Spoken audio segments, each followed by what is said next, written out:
Assalamualaikum warahmatullahi wabarakatuh. Saya Zalfa Berliana Athari akan mempresentasikan tentang memperkuat komitmen kebangsaan. Ayo perkuat komitmen kebangsaan.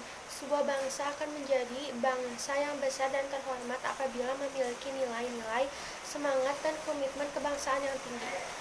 Komitmen adalah sikap dan perilaku yang ditandai oleh rasa memiliki, memberikan perhatian, serta melakukan usaha untuk mewujudkan harapan atau cita-cita dengan sungguh-sungguh. Sekilas tentang Indonesia. Bangsa Indonesia lahir melalui sejarah perjuangan bangsa karena dijajah oleh negara lain, yaitu Portugis, Spanyol, Inggris, Belanda, dan Jepang. Dampak penjajahan bangsa Indonesia sangat menderita, tertindas lahir batin, mental spiritual, dan mengalami kehancuran di bidang ekonomi, politik, sosbud, pertahanan, dan keamanan.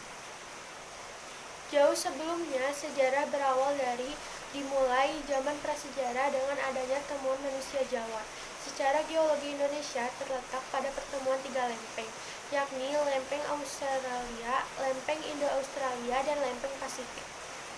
Zaman dahulu Indonesia berbentuk kerajaan. Buktinya adalah Kerajaan Tarumanagara bercorak Hindu-Buddha di Jabar, Kerajaan Kutai Hindu di Kalimantan, Kerajaan Sriwijaya Buddha di Palembang yang menguasai seluruh Jabar dan Semenanjung Melayu.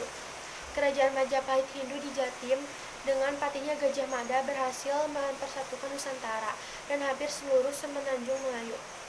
Gajah Mada dengan sumpah pelapa yang berbunyi bahwa aku Gajah Mada tidak akan pernah istirahat dan berhenti berkuasa sebelum Nusantara bersatu. Istilah atau sebutan Nusantara dikenalkan oleh Sriwijaya dan Majapahit, namun oleh Belanda diganti menjadi Hindia Belanda.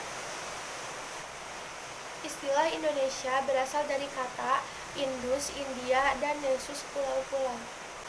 Semangat dan komitmen bangsa pendiri negara. Soekarno lahir dan dimakamkan di Blitar, SD-nya di Surabaya, dan kos di rumah Cokroaminoto. Pada tahun 1920, Soekarno sekolah di ITB dan mendirikan PNI pada tanggal 4 Juli 1927 dan akhirnya dipenjarakan karena PNI dianggap membahayakan Belanda dan sempat mengajukan pembelaan Indonesia menggugat. Saat keluar dari penjara, Soekarno masuk ke Partai Indonesia, tetapi kembali ditangkap oleh Belanda dan dibuang ke Flores, lalu dibuang ke Bengkulu dan baru dibebaskan pada tahun 1942 saat penjajahan Jepang. Setelah Indonesia merdeka, tepatnya saat agresi militer Belanda kedua, Soekarno dibuang lagi ke Sumatera Utara lalu dipindahkan ke Bangka. Muhammad Hatta lahir pada tanggal 12 Agustus 1902, memulai karirnya saat menjadi bendahara di Jong Sumatera Nenbon. Tahun 1921 menetap di Belanda dan bergabung dengan Indische Vereniging, perkumpulan pelajar Indonesia. Dan setelah tiga tokoh Indische Partij bergabung, maka Indische Vereniging berubah menjadi Perhimpunan Indonesia. Muhammad Hatta pernah menjadi bendahara dan ketua di Perhimpunan Indonesia. Muhammad Hatta pernah dipenjara tahun 1927 karena bergabung dengan Liga menentang imperialisme dan kolonialisme di Belanda, namun bisa bebas karena pembelaannya berjudul Indonesia Free. Tahun 1932 kembali ke Indonesia dan bertemu Soekarno. Saat Soekarno dibuang ke Flores, Muhammad Hatta membelanya dan menulis di berbagai media. Oleh karenanya Belanda membuang atau mengasingkan Muhammad Hatta ke Digul, Papua. Tahun 1935 diasingkan ke Banda Neira. Tahun 1942 dibuang ke Sukabumi lalu dibawa ke Jakarta. Saat agresi militer Belanda kedua diasingkan ke Bangka bersama dengan Soekarno dan tokoh nasional lainnya. Bentuk-bentuk semangat dan komitmen kebangsaan yang ditunjukkan pendiri negara. Semangat adalah tekad dan dorongan hati yang kuat untuk menggapai keinginan atau hasrat tertentu. Contohnya, A. Pendiri negara bersemangat berjuang untuk kemerdekaan Indonesia. B. Pelajar bersemangat belajar demi masa depan. Semangat 45.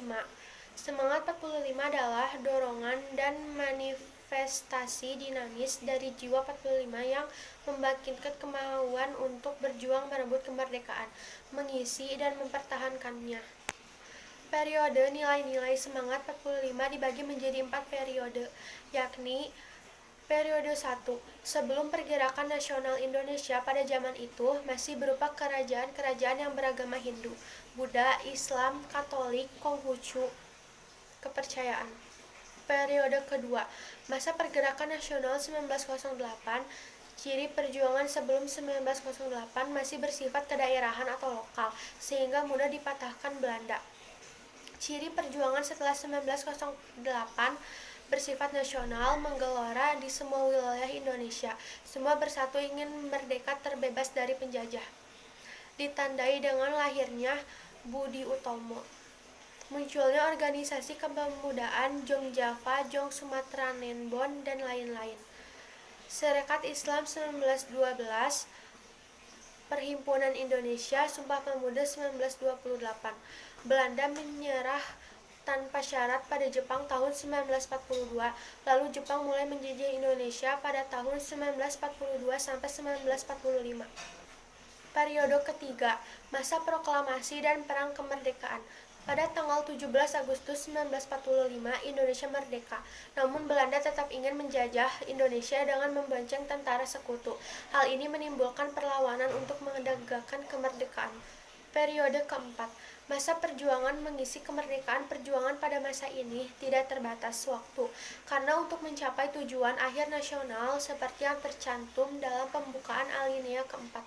Semangat 45 adalah dorongan dan manifestasi dinamis dari jiwa 45 yang membangkitkan kemajuan untuk berjuang, merebut kemerdekaan, mengisi dan mempertahankannya.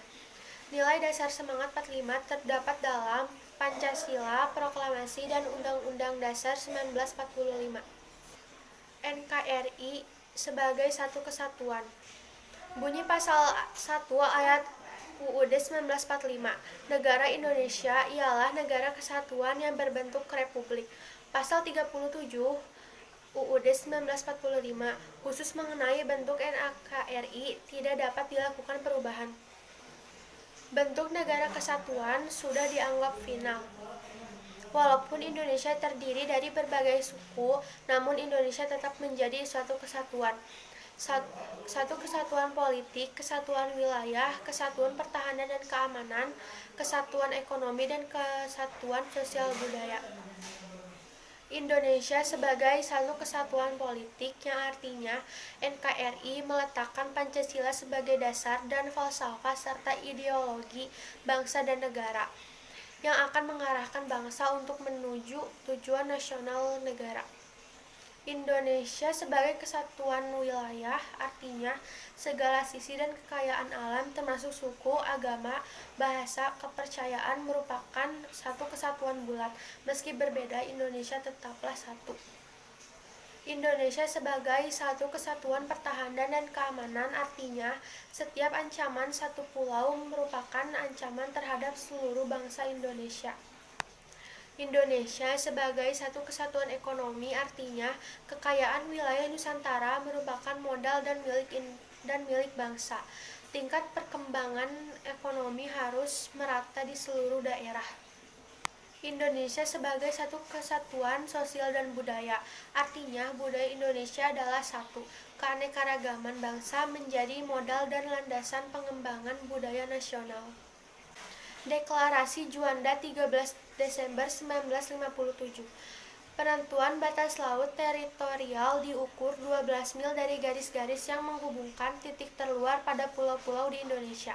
Sebelum deklarasi Juanda, Indonesia menerapkan Ordonansi 1939, di mana batas laut teritorial diukur 3 mil dari ujung titik pulau terluar. Sekian presentasi dari saya. Wassalamualaikum warahmatullahi wabarakatuh.